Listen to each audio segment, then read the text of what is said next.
Vamos dar continuidade, então, a essa sessão de abertura do 13º Encontro Nacional de História Oral. Eu chamo ao púlpito o professor Benito Schmidt, que fará a apresentação da nossa convidada. Na sequência, nós teremos a conferência de abertura. Professor Benito, por gentileza.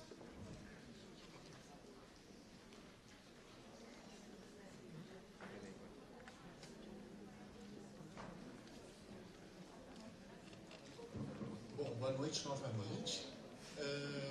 Eu vou ter a honra e o prazer de apresentar a doutora Kristina Llewellyn, que é professora associada no Departamento de Estudos de Desenvolvimento Social, na especialização em Educação, na Radisson University College da Universidade de Waterloo. Ela é autora de um livro sobre o qual ela nos falou na sexta-feira, Democracy's Angels, The Work of Women Teachers, de 2012, e coeditora do The Canadian Oral History Reader, né, do Reader da História Oral canadense. A doutora Llewellyn, as áreas de pesquisa e ensino incluem a história da educação, igualdade de gênero, educação para a cidadania e a história oral, né? Os seus projetos recentes incluem uma edição de uma coleção chamada História Oral e Educação, Teorias, Dilemas e Práticas, e também um outro projeto chamado Cidadãos do Mundo, Juventude, Cidadania Global e o Modelo das Nações Unidas, com histórias orais dos participantes desse modelo das Nações Unidas. A doutora Llewellyn é presidente da Associação Canadense de História da Educação e diretora do projeto de História Oral na Educação. Ela recentemente ganhou um prêmio da Universidade de Colômbia, o Marion Dewar Prize, entre as 100 pessoas mais importantes da educação naquele país. Então nós temos muito prazer de receber a doutora Kristina no nosso congresso para fazer a abertura.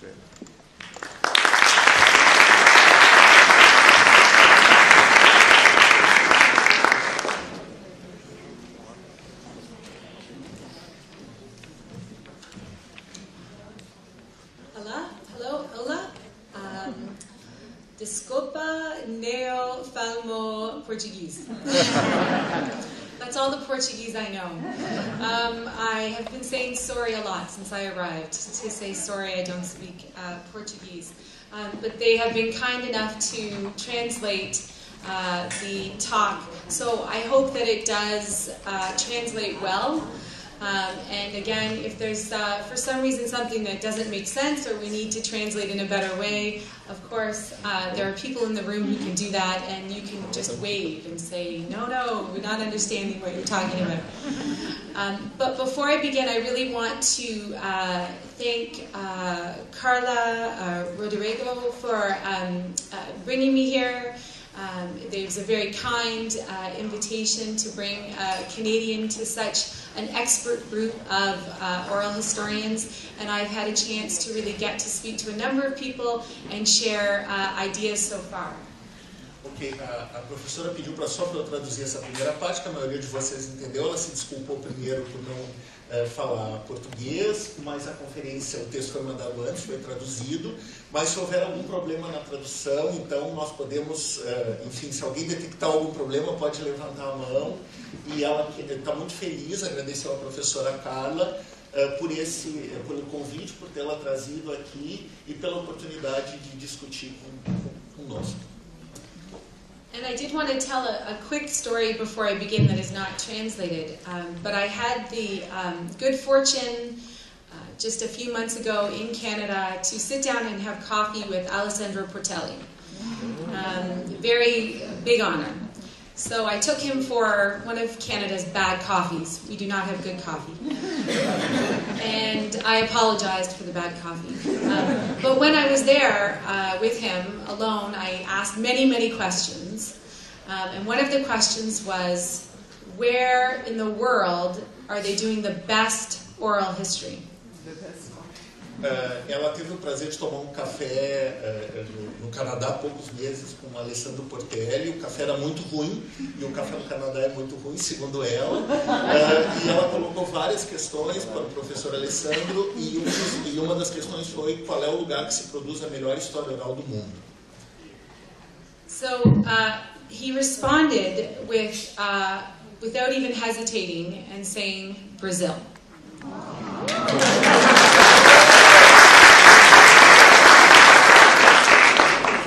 I had already received Carla's very kind invitation, so I said with great surprise, I didn't know where he was going to say in the world, I said, why? Why Brazil? And he said there's two reasons. One, they're humble, and they don't know just how good they are. And I think he was referring to North Americans by saying that sometimes North Americans are not as humble. Ela perguntou qual era a razão da melhor história oral ser a nossa, e uma das razões que ele disse, sem hesitar, foi a humildade, que eles não sabem que eles fazem a melhor história oral. E ela acha que ele falou isso comparando com os norte-americanos. And the second reason, he said, is because they are so well read. They read in multiple languages, they travel, they know what everyone else in the world is doing in oral history. So they can draw on what is happening around the world, and really now it's the center of what's happening in oral history internationally. E a segunda razão é que nós somos cosmopolitas. Gente, estou todo emocionado. E que nós podemos, e que nós viajamos muito, lemos, falamos diversas línguas, lemos o que está acontecendo em diversos lugares, depois juntamos isso, o que faz com que nós sejamos, então, essa referência em história oral. So I would just say I'm very honored to be where you're doing the best oral history. Thank you very much. So this evening I would like to speak to you about what I am titling Back to the Future, the Political Power of Oral History Education. Oral history is experiencing a surge in education. It's everywhere in education. And I think that that is obvious because your conference is on oral history and education. It's an amazing topic that you've chosen. I would like to acknowledge first, though, especially because our own Canadian context, that oral history is a very well-established educational praxis within Indigenous communities. In North America, though, it is the Foxfire Project that is actually credited with being the first school-based oral history. And this began in 1966 with students at Rabun Gap Nachuchi School conducting life histories with Southern Appalachian elders. And then they published those oral histories in the Foxfire magazine, which really continues today. Since this first school-based project, oral tradition, testimony, and life histories have become an integral part of educational programming from elementary schools to museum education across North America. And I'll give you an example from my own home province in Ontario, Canada. Just this past year, in 2015, our brand new curriculum that we have that's come out for history education has, for the first time ever, talked about the requirement for teachers to use oral histories as a primary source within the schools. So that's a very big deal for us. Now this is a trend, though, that is also emerging, of course, in European and Asian countries, in Australia, New Zealand, and of course in South America. Particularly exciting, I just found out a couple of weeks ago actually, is the first ever Oral History Congress for high school students that is being coordinated by Laura Benediba in Buenos Aires this coming October. I think that's very, very exciting. This recent enthusiasm for oral history and education is why a colleague of mine, Nicholas Inafuk, and myself have started the Oral History Education Project. This is a startup association that plans to bring together international educators to develop oral history education as a distinct field of study. So trying to bring oral historians who often work within history departments, and then bring together history educators who are often those who study history education, how to teach and learn about the past, who are often in education faculties. So bring these two groups together. Later this year, we'll publish our first book on the subject with contributors from Colombia, Australia, Belgium, the United States, and Canada. That's going to be called Oral History and Education, Theories, Dilemmas, and Practices. So it will be out just in a few months. So we know then that educators are increasingly equipping their students with digital devices to record the lives of people in their communities. They're also increasingly drawing upon already existing oral history sources, usually war veterans, seniors in the community, survivors groups as well, though, to better understand the legacy of political injustices. Yet, there has been very little evaluation or interrogation about what this trend, having teachers give their students digital devices and having them go and do oral history, what this really means for history education and for history educators. And I think with any emerging trend, it's very important to stop and ask why. Why should we embrace oral history as a teaching and learning tool? What are the effects of this growing use of oral history in education? And my short answer is that oral history equips young people with the ability to transform historical narratives about their nations. And thus, I think it empowers them to then shape their futures. Oral history then enables young people to get back to the future. So of course this title of my talk, and I'm hoping that this translates, really draws from the popular culture movie Back to the Future. Has anyone seen Back to the Future? Yes? Good. Yay! Good, not good, but I'm glad you've seen it.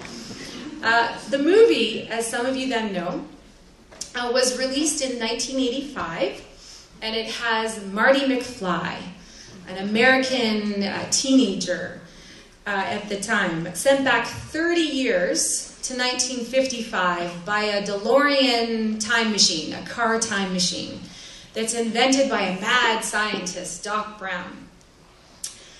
Marty, in this film, really conducts an oral history, a family oral history, throughout the journey of the film. So he intimately gets to know the life of his then teenage parents, because he's gone back in time. And what he has to do in order to make sure that he's born, he survives, is to make sure that they fall in love, right? That everything happens supposedly as it should. Like many young people who are first introduced to oral history through their family stories, Marty learns many surprising facts. He learns that his dad is actually a very big nerd and gets bullied. He also learns that his mom might actually have sexual feelings. A surprise for him. But he also develops a very firmer sense of identity and belonging. So he goes from the beginning of the film to this rebellious teenager, towards the end to a very appreciative son of his parents. There are, of course, many problems with this comparison of this film as a form of oral history and what I want to talk to you about. The biggest problem is that the movie really conflates the past with history. They are both portrayed as static and dangerous if they're actually altered. They're predetermined, so you shouldn't do anything to mess with them. Now, the past, as we all know, is finished, unless you're in the movies. History, by contrast, requires that we delve into interpretations of the past to understand present and future meanings. But please suspend the critical lens you have of my comparison to Back to the Future. And I think that the central plot line holds a valuable illustration for what I'm wanting to argue. For Marty McFly, to create the future he desires, he must reconstruct the past through life histories. Oral history, as we see through Marty's personal journey, quote, brings the past into the present consciousness and allows it to be mobilized for decisions about the future. Now, I think the popularity of this movie, internationally, across borders, lies with our common understanding of the connection between past lives and our future selves. And I think this holds true particularly for young people. Young people today have a fascination with personal storytelling of the past, of people's life histories. We see this through StoryCorps. This is, some of you might know StoryCorps, an American organization, company that really seeks to collect as many people's life stories and then distributes them through social media. Also very popular is the blog Humans of New York. A lot of young people follow this very closely on social media. And they're enthralled with people's personal life histories. And I think that they see it as a way to build connections among people globally in today's society. Now, given the social media frenzy with stories, Alexander Freund, a colleague of mine in Canada, questions the extent to which this confessional culture that young people seem to be fascinated with can move us beyond edutainment, so education for entertainment, and whether it can really then open up the politicization of narratives and historical narratives. And I think it can. I think there are many examples in which historical narratives grounded in people's everyday voices are transformative of our law, our politics, our culture. And I can give many examples, but I'll give examples from Canada. Some of you might know that we have just concluded our own Truth and Reconciliation Commission, and this was on Indian residential schools. So Canada, in its history, has had a history of course, of colonization, but of forcefully putting Indigenous children into church and government-run schools. And in those schools, they were stripped of their Indigenous identities. They were physically, emotionally, and sexually abused. There were even nutritional experiments on young people. So we have just had years of a truth commission in which we've heard the truth of the survivors. And this has been quite transformative of our whole national conversation around Indigenous rights in Canada. And young people have been very attentive to that. And I think that these testimonies have been very effective because, as Alessandro Portelli points out, quote, one of the things that makes oral history different is that while more conventional history is primarily interested in what happened, why was the massacre carried out, in what way, whose responsibility is it? Oral history also asks another question. What does it mean? It's this very question, what does it mean, that lies at the heart of, I think, why we need oral history education for young people. We need to turn youth interest in a confessional culture to questions of political meaning. We want students as citizens to assess what it means for the future when, for example, South Korea downplays anti-government protest stories in their history textbooks. And we also want young people to understand what it means for Canada to embrace oral tradition as a legal basis for Indigenous rights. So my longer answer to why oral history for education is that we need oral history because it is a collective methodology that engages youth with its community memories about historical harms. And in so doing, it raises their social consciousness and supports their engagement in the democratic process that can build just relationships going forward in the future across generations. Oral history education provides a path to democratization and conscientization. And I'm going to talk about that a little bit more in just a moment. But first, I think to understand oral history as a historical methodology that may support political engagement, I want to explore first the relationship among youth, collective memory, and politics. So collective memory, as we know, refers to an identity group collaboratively defining their shared past. It can address an event, an image, a language, a trend, a particular reading of history. Youth play a very important role in our collective memory. And there are many illustrations again, but I'll provide some Canadian examples that are very recent.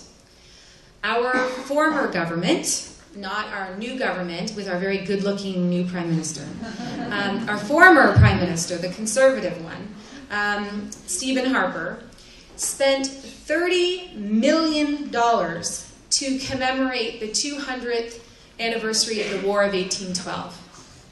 So a lot of this money was spent on dressing children up as soldiers and having them reenact the War of 1812. By all accounts, for historians, both in the US and in Canada, nobody knows who won this war.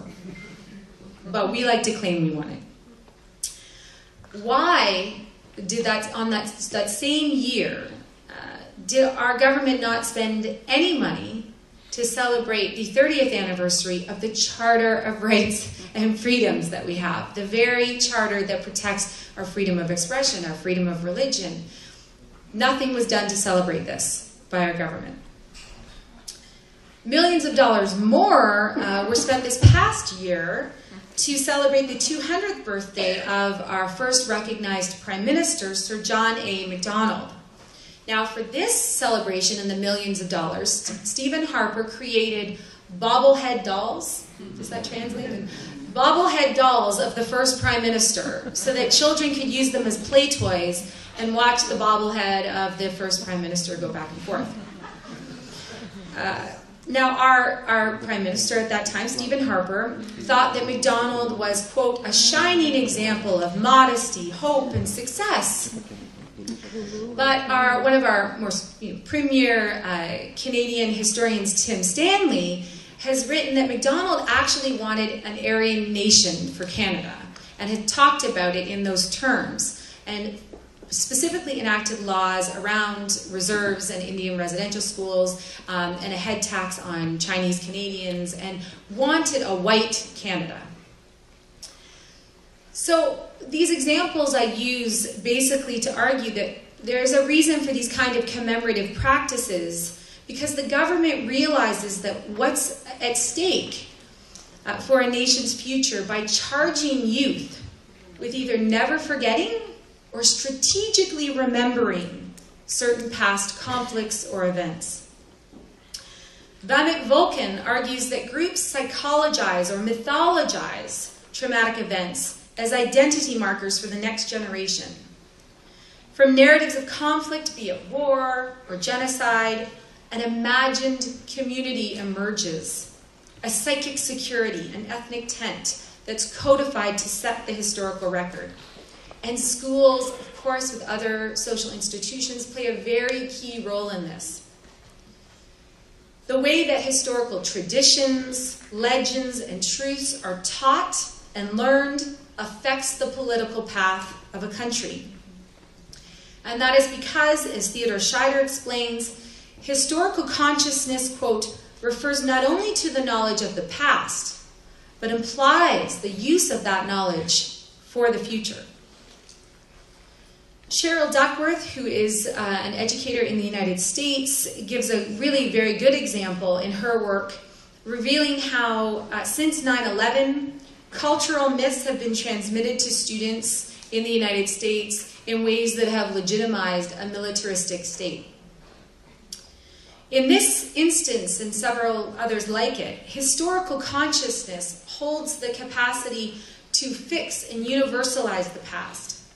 Narratives in this vein are closed. They leave no room for dissent about what an identity group values or will act upon, and therefore they are very dangerous. This is a hegemonic narration that ingrains generational trauma. It renders structural violence invisible And at a very extreme, it can invoke war. And I think we only need to think about the Israeli-Palestinian conflict to think about how storing can serve to remark enemy lines. But active participation in questioning our historical consciousness can enable peace and social justice. Historical consciousness can, as Peter Satius, who is quite a well-known Canadian-based history educator, makes clear, quote, turn toward the past to break from it, or acknowledge the legacy of the past to radically change the present. But to do so requires that educators provide opportunities for students to encounter narratives that take the world's complexities, ambivalences, paradoxes, ambiguities, and dissonances into account. And I think oral history can provide that opportunity. While oral history has many contested meanings, and I'm sure during the conference you will debate them all, what I think many scholars agree upon is that oral history is, quote, a powerful tool to engage people in the discovery and making of history, and in the critical assessment of how stories about the past are created. When approached in this way, oral history is, as I said before, a path to democratization and conscientization. And now I want to explain a little bit fuller about that and provide you with some examples. So within academia in North America, and I know this has been slightly different here in Brazil, oral history first gained traction in the 1960s and really exploded into the 1980s as an essential tool for social historians to uncover the voices of those lives who were ignored or actively forgotten by historians. Now, many groups have said, don't have any naive assumptions that somehow you may speak for us, that you've uncovered our truth, which I think is important.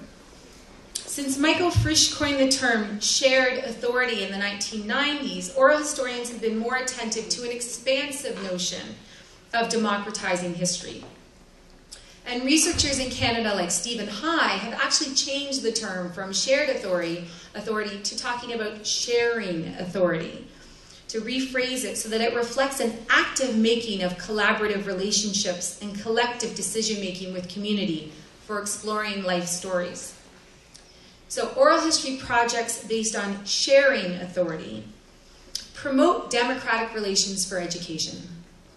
Students are presented with more inclusive, contested historical narratives, and students are able to co-construct meaning with their community, with community groups.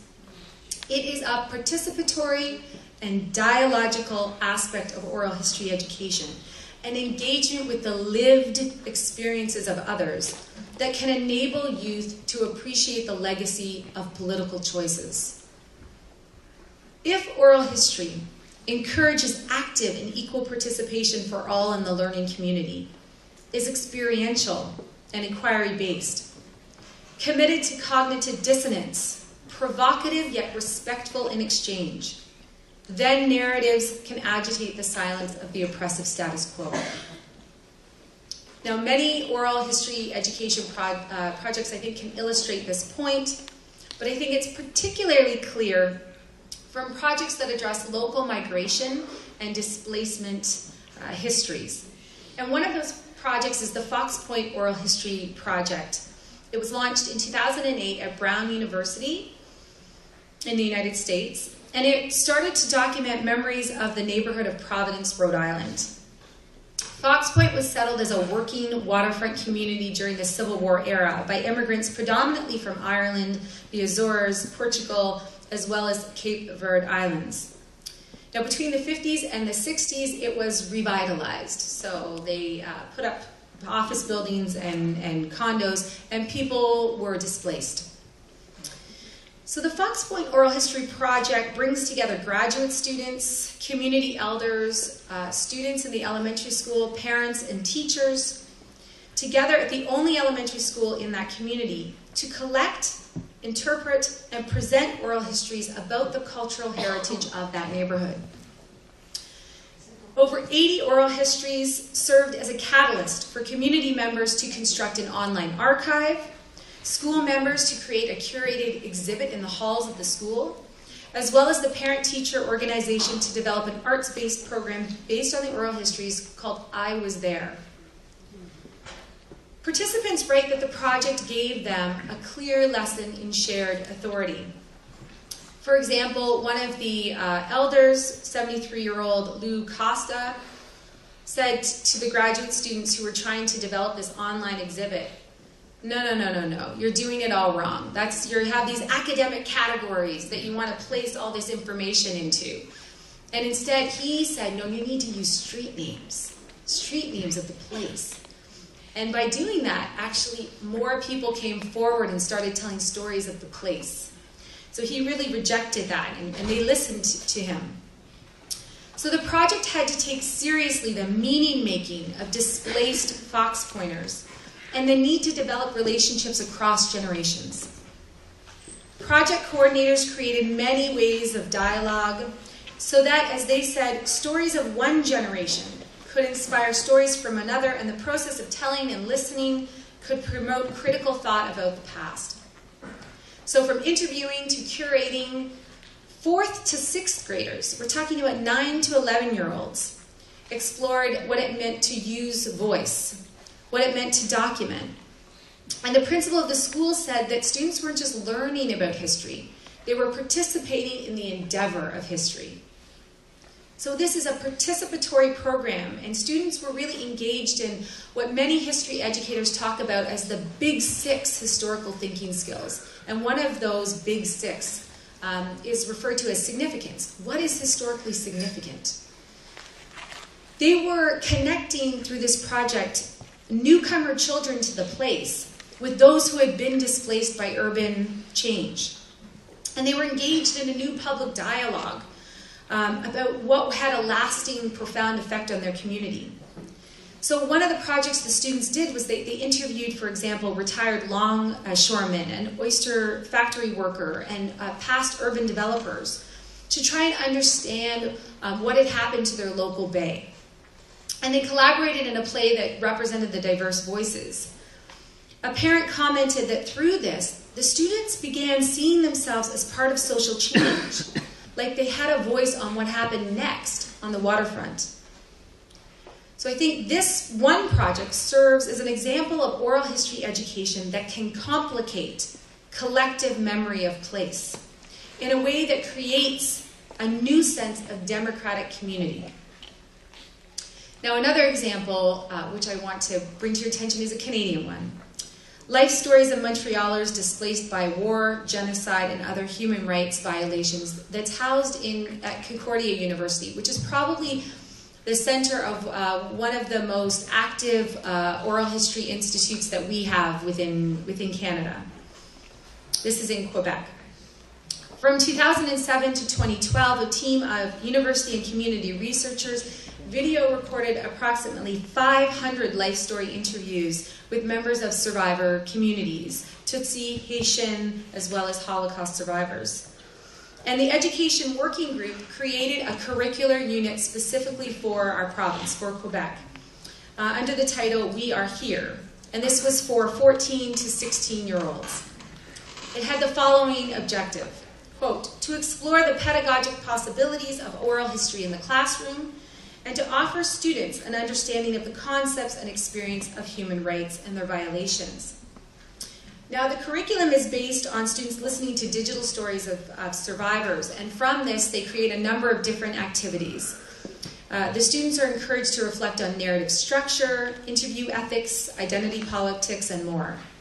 One unit is called Dialogue Time that they have students do. So students listen to a documentary based on interviews with women survivors of war and genocide, following which they're then asked to interview people within their own communities who have different reflections or experiences that may be similar or different. And then they create a collective timeline around these events. Now the program is newly introduced to schools. It has yet to be assessed.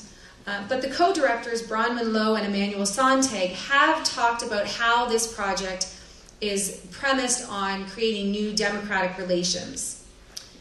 For students to address difficult knowledge, the curriculum is grounded in what they term a pedagogy of listening, or what they say is a learning process that extends the ear to the other. It's not a silent or a passive process of just sitting back and listening. Instead, it seeks to build relations of deep listening between storyteller and the listener. And this, what I mean by deep listening, is that it creates a community of memory in a classroom, where students and teachers listen to each other and to testimonies, not simply for the facts about the past, but for how they are witnesses to historical harms and what is required of them for an ethical response. So it's an active process. The unit dialogue time requires students to reflect on this listening. They have to write a text or create an artistic work about their experiences of the interview as a dialogue. And they have to consider the dialogue with the past, the dialogue of themselves, the student with the self, the discovery of the other, and the implications of the interview on future relations with this person and with their community. It is in the development of this interconnectedness of human experience that the project encourages learners not to think of human rights violations as something that happens out there, but emphasizes the legacy of trauma and the place of memory in their everyday life. So I think this pedagogy really challenges traditional power relations inside and outside the classroom, and often the divide that happens between schools and community. And it helps them really create a democratized space for very difficult historical knowledge. As these projects demonstrate, oral history engages students in open and complex narratives that can transform community. It's in this capacity that oral history facilitates what Paulo Freire termed conscientization. Conscientization, as many of you probably know, is the development of a critical awareness rooted in learners' lived realities that inspires them to take action against oppression. Freire, in the context of the military junta in Brazil, argued for education that inspired resistance and demand justice. To do so, education must speak to urgent and felt problems in a community's shared life. Freire illustrates how, quote, marginalized peoples can internalize the historical narratives and cultural identity of a dominant group, and this prevents them from being able to name and thus have agency in the world. So the key role of education for liberation is achieving a critical consciousness. This is through problem-based, affective learning that empowers citizens to make systemic change.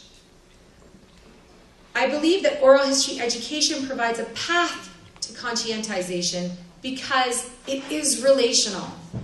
It demands that students see the other in full human moral complexity. Oral history is a communicative process that humanizes the past. Such an approach to historical memory, quote, creates openings for different affective relations, what Michelinos Zambales calls critical emotional praxis in education. Framed differently, oral history calls attention to the ethical dimensions of historical thinking. This is another one of the big 6 concepts that history educators talk about now as framing how we should go forward and teach history education. So the ethical dimension of it. As the Historical Thinking Project states from Canada, what responsibilities do historical crimes and sacrifices impose upon us today? And it is this humanistic and ethical dimension of oral history education that I believe empowers students with their community to envision how they are going to go forward in a coexistence. And again, I want to provide just a couple of brief examples. I think that, of course, this idea is most clearly illustrated through reconciliation education in post-conflict and transitional societies, One example is Revel Nusi, led a project in South Africa's University of Witwatersrand School of Education in 2006. There was a report at the time about racism and sexism in higher education, and so he created an assignment for what ended up being 66 student teachers. So 19 and 20-year-olds who were going to go on and be educators. And this was something that they would look at before and after official apartheid had ended. Now, the rationale for the assignment, as he explains, was that if he did not give an opportunity for students to reflect on their thinking towards the other, then they might take these unreflective attitudes, this us-them, into the classroom, and it will affect future generations. So the project consisted of students who were going to be teachers, interviewing someone who had lived during apartheid, as well as writing the interview as an oral history that could then be shared with grade 6 students. So changing the interview into sort of almost a dramatizing, a play form. And then also writing a personal reflection. What he found was that students really, through this oral history project, grappled with emotional truths. What Jonathan Jansen has termed bitter knowledge, from which emerged not complete and open reconciliation, of course, but very fragile moments of potential reconciliation. For example, one student, Claire, acknowledged that her father, a white man, benefited from apartheid. He had schooling, he had all the resources available to him. While Michael stated that his black interviewee reflected on the fact that, quote, there's still a bunch of rich white guys who own everything. Such oral history clearly demanded that students make ethical judgments about the past. So this was a learning exercise that, of course, was not easy. While working at one point to dramatize these, one student told Nusi that a student had come forward and said, I want to apologize on behalf of white people for what you've gone through. Later on, of course, then he says, no, the student actually denied ever making this apology. I think this is an important tension that happens through the very process of an oral history project. It reflects what Bernard Schlink says is each generation recreating its own identity while entangled in a web of guilt as the children and grandchildren of perpetrators, beneficiaries, and bystanders. So while some students reacted with resistance, for others, they said that the project changed, quote, relationships in a constructive manner towards peace. Some said boundaries were broken. At first, we didn't even know each other existed. This example I use because I think it's particularly important in illustrating another one of Jonathan Jansen's arguments, which is, quote, it is impossible to change students' deep knowledge and emotion about the past by simply treating the subject as a cognitive or intellectual problem. To shift knowledge, you have to shift knowledge in the blood, or understandings of the heart. It requires emotional engagement with the subject. Now, while the promise of oral history education for reconciliation, of course, resides with confronting very dangerous memories, it must also, quote, inspire students to greater civic engagement and political activism.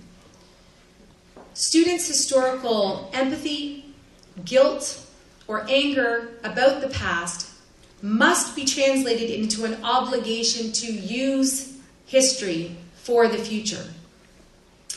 And it's with this objective in mind that I began and am now the director, since we received government funding recently, for the Digital Oral History for Reconciliation, the Nova Scotia Home for Coloured Children History Education Initiative.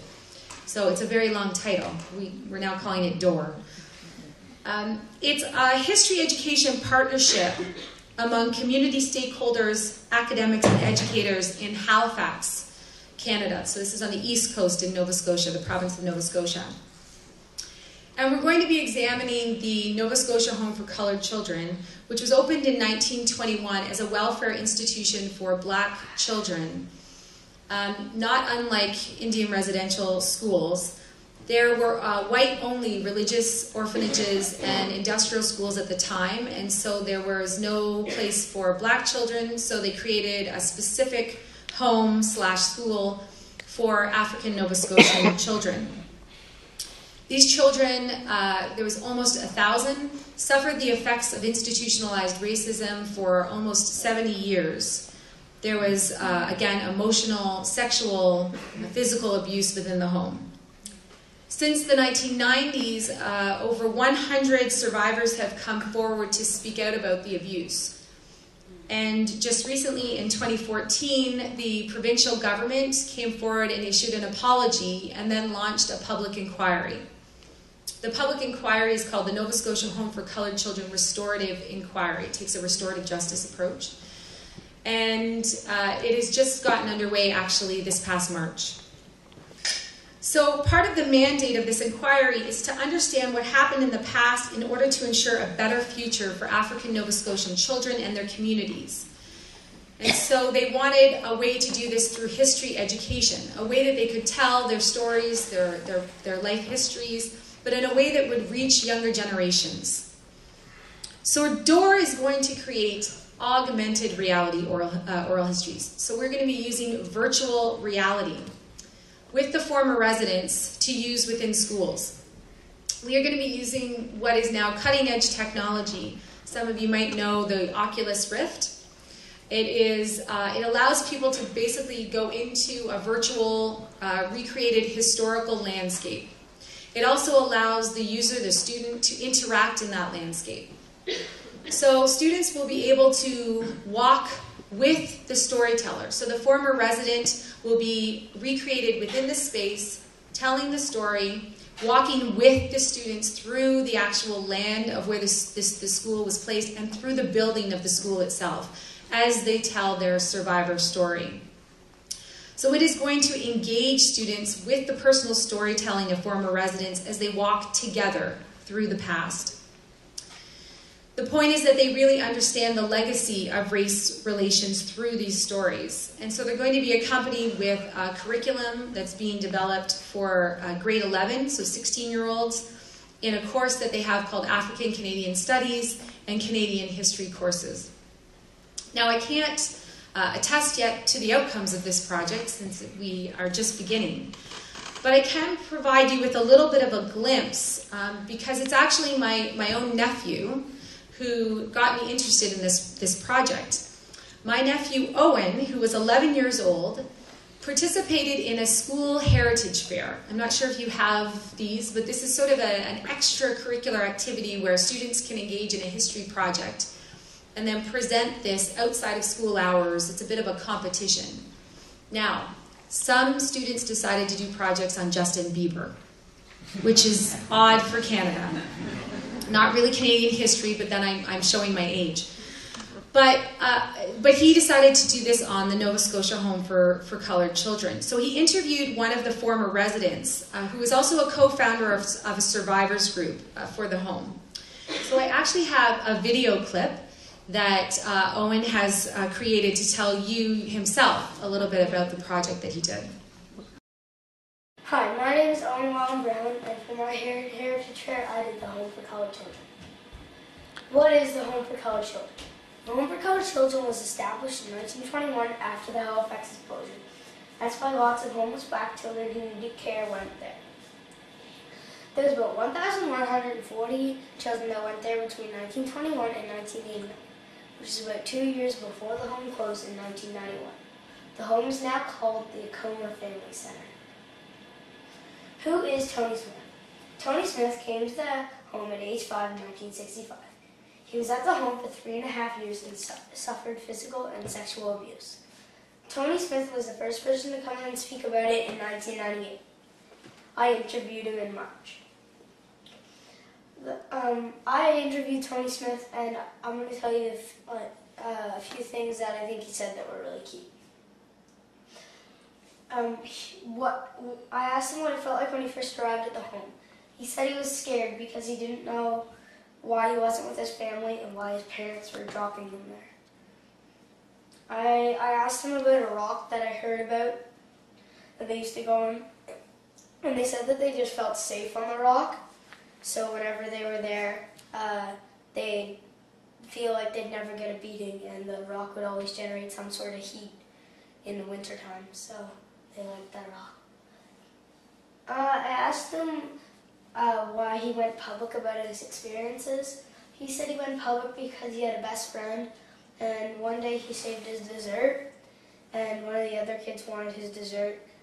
So him and his friends got him in a corner and started throwing books and boots at him. And he had a heart condition, and he was rushed to the hospital, and he died later that night.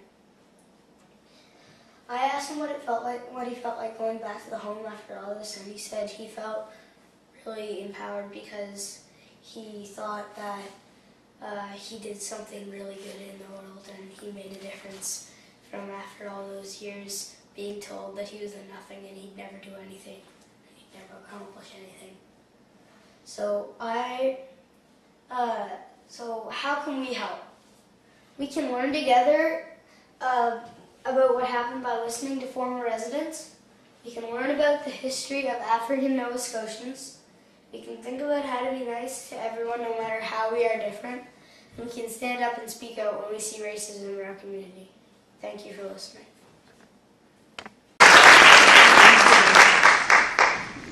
So Owen inspired me to then do the project that we are doing. So that's how young people can inspire us to do better work, I think. I actually spoke to Tony, who was interviewed, and then as well to Owen after they engaged in this oral history. And I think both of them speak to the affective and relational dimensions of oral history. So Tony said to me that he was very moved sharing his story of trauma with Owen because he saw hope in building new forms of remembrances with the next generation. His life story will assist to deconstruct Eurocentric narratives of the past that really exclude African Nova Scotians from a sense of belonging in Canada, and to construct new historical narratives that privilege the knowledge as well as the activism. It's a strength-based story of African Nova Scotians. Owen became keenly aware through this personal storytelling of his comparative freedoms as a white middle-class boy. He further understood the current community challenges that were going on in Halifax and Nova Scotia, which are high rates of violence and poverty and low rates of graduation among African Nova Scotian children. And that this is part of a historical legacy of discrimination and not something that is happening just in the here and now. From Tony's life story, Owen felt a shared sense of responsibility to redress this injustice and build better relationships going forward in the future. So if we accept what researchers have found, and I do other research in citizenship education for young people, we found that youth interest in community affairs does correlate with an increase in political engagement. So if this is true, then we can certainly be hopeful that oral history will have a very positive effect on students' civic engagement to justice. Oral history education is a political power for students. When we help them see the violences, quote, might best be understood as the disruption and far too often the outright destruction of a people's story. Now, there are, of course, many additional examples of oral history projects that I'd like to draw upon, but I don't have time. Voice of Witnesses, Palestine Speaks, Legacy of Hope Foundation in Canada, Where Are the Children, which deals with Indian residential schools, the Cyprus Oral History and Living Memory Project. There are many others. Unfortunately, more often than not, we don't know if these resources are actually being used in classrooms. Nor do we have a full assessment of their effectiveness if they are used. Admittedly, what we know about oral history education is really based on case studies in which people who have created the project themselves or participated in the project then provide their stories. Furthermore, while it might not be difficult to provide very impressive examples of oral history education, I can tell you that few, if any, of these examples and others are known in Canadian schools at all. Additionally, I think the problem is that often an oral history project requires a great deal of time in a very crowded curriculum already for teachers. So sometimes but the most experienced teacher in history education as well as oral history can find space to conduct these projects. So perhaps then I'm ending on a bit of a cautionary note. Oral history does not magically support any kind of analysis or future for education. I think there's a lot of effort spent on collecting interviews, especially in schools. Send them out into the community, go speak with your grandparents, let's collect the interviews. But far less on making sure that we have meaningful purposes for the interviews that we do with young people. One therefore must approach oral history education with a really clear intention to actualize its potential. Given our knowledge of introducing what are controversial classroom issues, I think that no doubt oral history education that's going to be about political, historical narratives is going to be very risky work for educators. As such, I think oral history for education requires great training, particularly in ethics and in how we can share authority with communities, so that we can avoid future, further trauma, as well as avoiding what is a tendency to disregard oral histories as just personal anecdotes, that they are meaningless and don't have a political impact. Now, despite due caution, I want to end on a much more optimistic note. The work before us is well worth it, I think, if we want to re-story the future.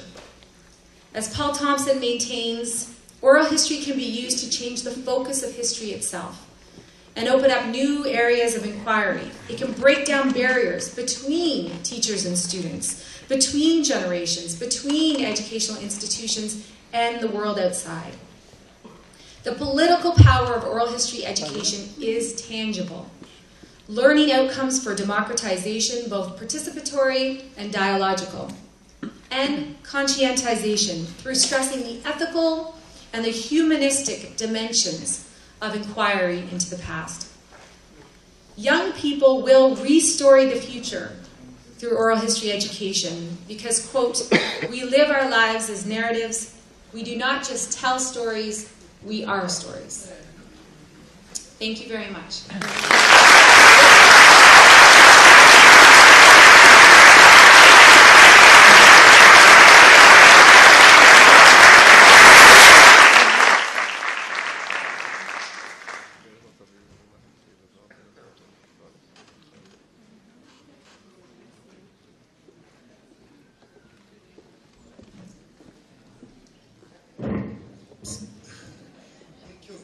Kristina, it was very inspiring for us, especially in this incredible moment that we are living in Brazil.